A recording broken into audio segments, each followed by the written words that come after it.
The Parramatta River was Australia's first real public highway, linking Sydney Cove with the rural settlements out west. The way some boats use it today, you'd think it'd become an aquatic expressway. Give me a break. Many use the river for pleasure, but it's never reached its full potential as a people mover. Most of Sydney's population live west of here, and each day, 250,000 people fight their way to work on overcrowded roads and trains. Small ferries ply sections of the river, but no matter how relaxing a ride they offer, speed is the commuter's main priority. And these quaint craft can't compete with other, faster types of public transport.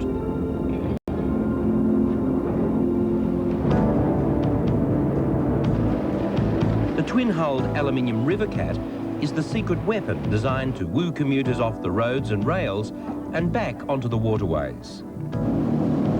As a rule, big, fast boats have no place on such a shallow and narrow river.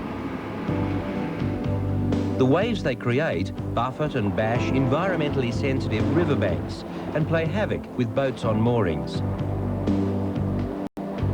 But the Rivercat is radically different from any other multi-hulled craft. It's the world's first high-speed, low-wake river ferry. Its unique hull design means it can transport more than 150 passengers to their destination in half the time of older-style ferries, and just as importantly, do little or no damage to the river banks. The hulls owe their shape to rowing sculls and work on the principle that the longer, the narrower and the lighter a hull is, the less disturbance it'll create as it cuts through the water. This ultra-slim hull is only 1 metre wide at the waterline. That's only 3 times as wide as that scull.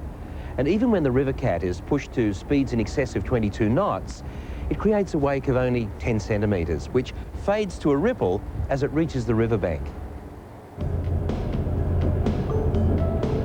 Unlike the more familiar and powerful jet cats, this ferry has dispensed with the water jet propulsion in favour of 2 rudder propellers. Suspended between the hulls, they not only give the Rivercat its high-speed abilities, they also steer the craft and give it excellent manoeuvrability even at very low speeds. And by mounting the engines on the deck rather than in the hull, the draft of the boat is further reduced. The ferry's design means it can only work on sheltered waterways.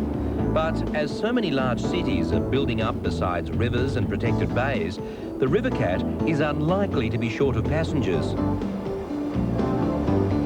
And once the upper reaches of this river have been dredged and new wharves built, more and more people will be able to leave their cars at home and settle back for the speedy, comfortable ride. And if they get sick of watching the scenery, there could be something interesting to watch on the onboard television.